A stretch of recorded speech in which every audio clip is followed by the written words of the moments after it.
Good morning students. आज हम देखेंगे वर्ण व्यवस्था। कल वर्ण व्यवस्था के अंतर्गत हमने स्वर व व्यंजन के बारे में ज्ञान प्राप्त किया था। आज एक बार दोहरान के लिए मैं फिर से आपको बताऊंगी व्यंजन के वर्गीकरण के विषय में। व्यंजन की वर्गीकरण 3 आधार पर किए जाते हैं। पहला है उच्चारण के आधार पर, दूसरा श्वास के आधार पर और तीसरा स्वर तंत्रियों के कंपन के आधार पर। उच्चारण के आधार पर 3 प्रकार के व्यंजन होते हैं: स्पर्श व्यंजन, अंतस्थ व्यंजन व ऊष्म व्यंजन। वही श्वास के आधार पर व्यंजन 2 प्रकार के होते हैं: अल्प प्राण और महाप्राण। स्वर तंत्रियों के कंपन के आधार पर व्यंजनों को 2 भागों में बांटा गया है। पहला है सघोष और दूसरा अघोष। हमने देखा व्यंजन के तीनों प्रकार के अंतर्गत ये अलग अलग व्यंजन पाए जाते हैं। हिंदी में इन व्यंजनों के अतिरिक्त कुछ अन्य व्यंजन भी हैं। वे हैं संयुक्त व्यंजन, संयुक्ताक्षर व द्वित्व व्यंजन। सबसे पहले मैं आपको बताऊंगी संयुक्त व्यंजन। संयुक्त व्यंजन, संयुक्त जैसा कि नाम से ही स्पष्ट होता है, मिलकर बनने वाले व्यंजन संयुक्त व्यंजन कहलाते हैं। जब स्वर रहित व्यंजन स्वर सहित व्यंजन के साथ मिलाकर लिखे जाते हैं तो वे संयुक्त व्यंजन कहलाते हैं। स्वर रहित व्यंजन, ध्यान दीजिए, स्वर रहित अर्थात अर्ध व्यंजन और स्वर सहित व्यंजन अर्थात पूर्ण व्यंजन। जब एक आधा व्यंजन और एक पूरा व्यंजन एक साथ मिलाकर लिखा जाता है अर्थात दोनों के मिलने से किसी नए व्यंजन का निर्माण होता है, किसी नए अक्षर का निर्माण होता है, तो वे व्यंजन कौन से व्यंजन कहलाते हैं? संयुक्त व्यंजन। हिंदी वर्णमाला में 4 संयुक्त व्यंजन हैं: श, त्र, ज्ञ और श्र। ध्यान से देखिए, हिंदी वर्णमाला में पाए जाने वाले चारों संयुक्त व्यंजन हैं श, त्र, ज्ञ और श्र। यहाँ हम देखेंगे इन चारों ही व्यंजनों का किस प्रकार से निर्माण होता है और इनके उदाहरण। सबसे पहले हम देखेंगे श। श में आप देखेंगे क और श।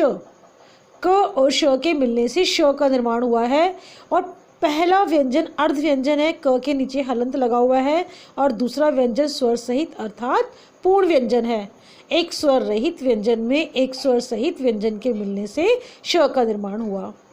उदाहरण है कक्षा, परीक्षा। दूसरा संयुक्त व्यंजन है त्र। त्र देखेंगे हम त और र के मिलने से हुआ है। पहला त व्यंजन है त जो कि अर्ध व्यंजन है, स्वर रहित है, और दूसरा व्यंजन है र जो कि स्वर सहित है, पूर्ण व्यंजन है। त्र के उदाहरण हैं त्रिभुज, सत्र, ज्ञ। ध्यान रहे, ज्ञ का निर्माण ज और ण के मिलने से होता है। पहला व्यंजन अर्ध व्यंजन, दूसरा व्यंजन पूर्ण व्यंजन अर्थात स्वर सहित व्यंजन। ज्ञ के उदाहरण हैं आज्ञा, विज्ञान। अब है श्र।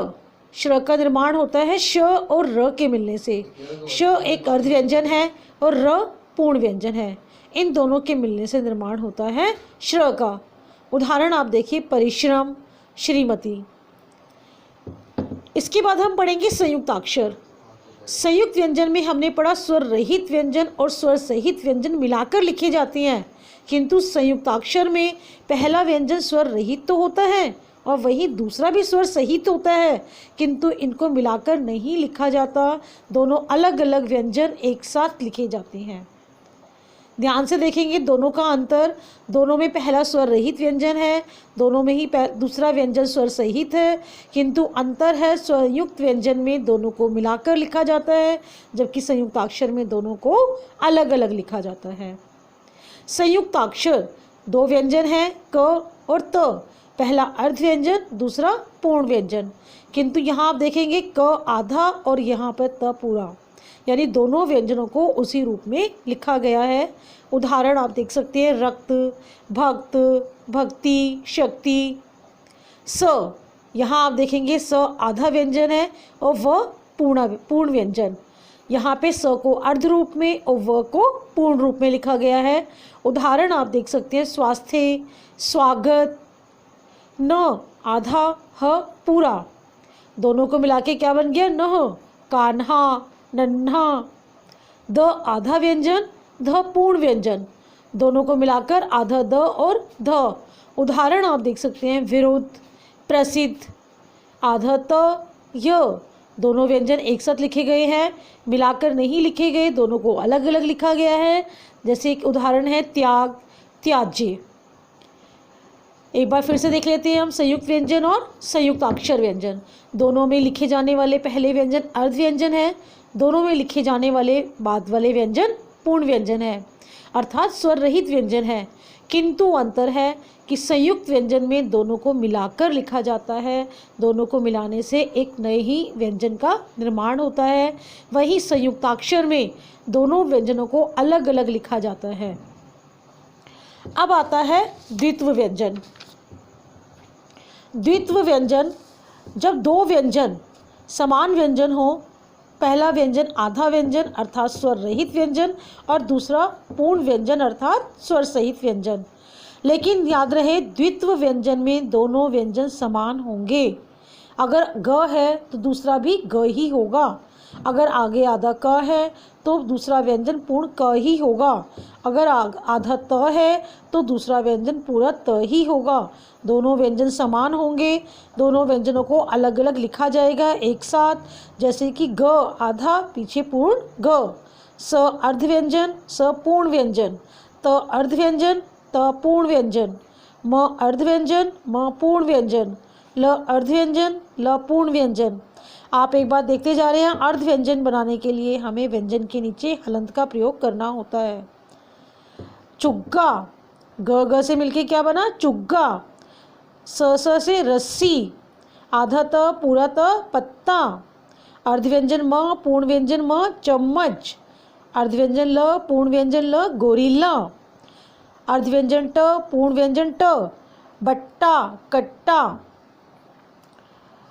अब यहाँ आप देखेंगे, एक बार तीनों को हम दोहरा लेते हैं। संयुक्त व्यंजन, संयुक्ताक्षर व्यंजन, द्वित्व व्यंजन। तीनों में ही पहला व्यंजन अर्ध व्यंजन होगा और दूसरा व्यंजन पूर्ण व्यंजन होगा, अर्थात पहला स्वर रहित व्यंजन होगा और दूसरा स्वर सहित व्यंजन होगा। किंतु अंतर है, संयुक्त व्यंजन में दोनों व्यंजनों को मिलाकर लिखा जाता है, वहीं संयुक्ताक्षर में दोनों व्यंजनों को एक साथ लिखा जाता है, दोनों व्यंजन अलग अलग होते हैं। द्वित्व में भी दोनों को एक साथ लिखा जाता है, अलग अलग होते हैं, दोनों व्यंजन समान होते हैं, अलग अलग लिखा जाता है, इनको मिलाकर नहीं लिखा जाता। अब हम देखेंगे अभ्यास कार्य। यह अभ्यास कार्य के आपको 3 प्रश्न दिए गए हैं, तीनों प्रश्न आप अपनी उत्तर पुस्तिका में लिखेंगे। पहला है संयुक्त व्यंजन, संयुक्ताक्षर तथा द्वित्व व्यंजन की परिभाषा लिखते हुए 4 उदाहरण सहित उत्तर पुस्तिका में लिखेंगे। तीनों ही व्यंजन की परिभाषाएं आपको बताई गई हैं, तीनों ही व्यंजनों के आप उदाहरण जो आपको दिए गए हैं उनके अतिरिक्त आप नए उदाहरण अपनी उत्तर पुस्तिका में लिखेंगे। दूसरा प्रश्न है संयुक्त व्यंजन कौन कौन से हैं। हमारे 4 संयुक्त व्यंजन हैं, वे व्यंजन आप याद भी करेंगे और लिखेंगे भी। संयुक्त व्यंजनों से बनने वाले 2-2 शब्द लिखें तथा बताएं कि इनका निर्माण किस प्रकार होता है।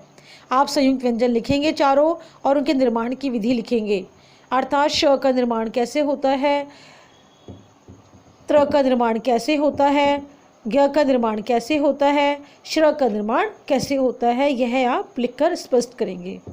Thank you.